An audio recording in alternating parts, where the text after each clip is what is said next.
आम्ही सर्वजण स्वर्गीय बाळासाहेब देसाई यांच्या विचारांवर चालणारे स्वाभिमानी कार्यकर्ते आहोत। त्यामुळे आमदार जयंतराव पाटील यांनी आमच्यावर वक्तव्य करण्यापेक्षा त्यांच्या पक्षात काय चाललं आहे याकडे लक्ष द्यावं असा टोला मंत्री शंभूराज देसाई यांनी लगावलाय। शिवसेना नेते मंत्री शंभूराज देसाई यांनी आज विट्यात शिवसेनेच्या पदाधिकाऱ्यांशी संवाद साधलाय। त्यानंतर ते बोलत होते। यावेळी आमदार सुहास बाबर, उपनगराध्यक्ष अमोल बाबर यांच्यासह पदाधिकारी उपस्थित होते। माजी मंत्री आमदार जयंत पाटील यांनी विधान परिषद निवडणुकीच्या पार्श्वभूमीवर स्वर्गीय बाळासाहेब देसाई यांचे स्वाभिमानी कार्यकर्ते जिल्हा परिषदेची घटना विसरणार नाहीत असं वक्तव्य केलं होतं। त्याला मंत्री देसाई यांनी विट्यात प्रत्युत्तर दिले। यावेळी मंत्री देसाई यांनी महायुतीतील अंतर्गत वाद, उभाटा, शिवसेनेच्या खासदारांचा स्वतंत्र गट आणि खासदार संजय राऊत यांची टीका यावरही भाष्य केले। त्याचबरोबर शिवसेनेच्या सांगली जिल्ह्यातील मतदारांची जबाबदारी आमदार सुहास बाबर यांच्याकडे असल्याचं मंत्री देसाई यांनी सांगितलं। आम्ही महायुती म्हणून एकत्र असलो तरी सांगली आणि सातारा येथे काही स्थानिक वाद होते। सांगली जिल्ह्यात राजकीय वाद असले तरी सातारा जिल्ह्यात हे वाद वैयक्तिक आणि शारीरिक पातळीवर आले होते। मात्र तरीही शिवसेना मुख्य नेते एकनाथ शिंदे यांच्या आदेशानंतर आम्ही महायुतीच्या उमेदवारांच्या पाठीशी राहण्याचा निर्णय घेतलाय।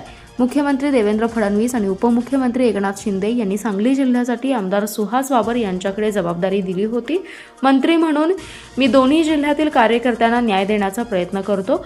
मतदारांच्या भावना ऐकून घेण्यासाठी मी आलो होतो। आता सर्व गैरसमज दूर झाल्याचं त्यांनी सांगितले। आम्ही स्वाभिमानी सगळेच आहोत। स्वर्गीय लोकनेते बाळासाहेब देसाई साहेबांचे, स्वर्गीय शिवाजीराव देसाई साहेबांचेच आम्ही कार्यकर्ते आहोत। आमचा स्वाभिमान कायम राहणार आहे। काल होता, आज आहे, उद्याही राहणार आहे। माननीय जयंत पाटील साहेबांना मला एवढंच सांगायचं आहे, ज्या गोष्टींना उद्देशून जयंत पाटील साहेबांनी हा वक्तव्य केलेला आहे त्याची आमच्यातली चिंता त्यांनी करण्याची आवश्यकता नाही। ज्यांच्यामुळं ह्या गोष्टी घडल्या होत्या साताऱ्यामध्ये त्या प्रमुख नेत्यांनी या गोष्टीची जबाबदारी आता त्या सोडवण्याची, त्यातनं सन्मानजनक मार्ग काढण्याची जबाबदारी त्या वरिष्ठ नेत्यांनी घेतलेली आहे। त्यामुळं तो तरी वेगळा भाग असला तरी सुद्धा स्वाभिमान आमचा कुठेही आम्ही दुखावला गेलेला नाही। आज आम्ही त्यांना मदत करतोय। तो पक्ष आदेश, पक्ष शिस्त आणि पक्षाच्या नेतृत्वानं घेतलेला निर्णय, याच्यासाठी म्हणून आम्ही हा निर्णय घेतोय। आम्ही आमचा स्वाभिमान कायम टिकवून आहोत।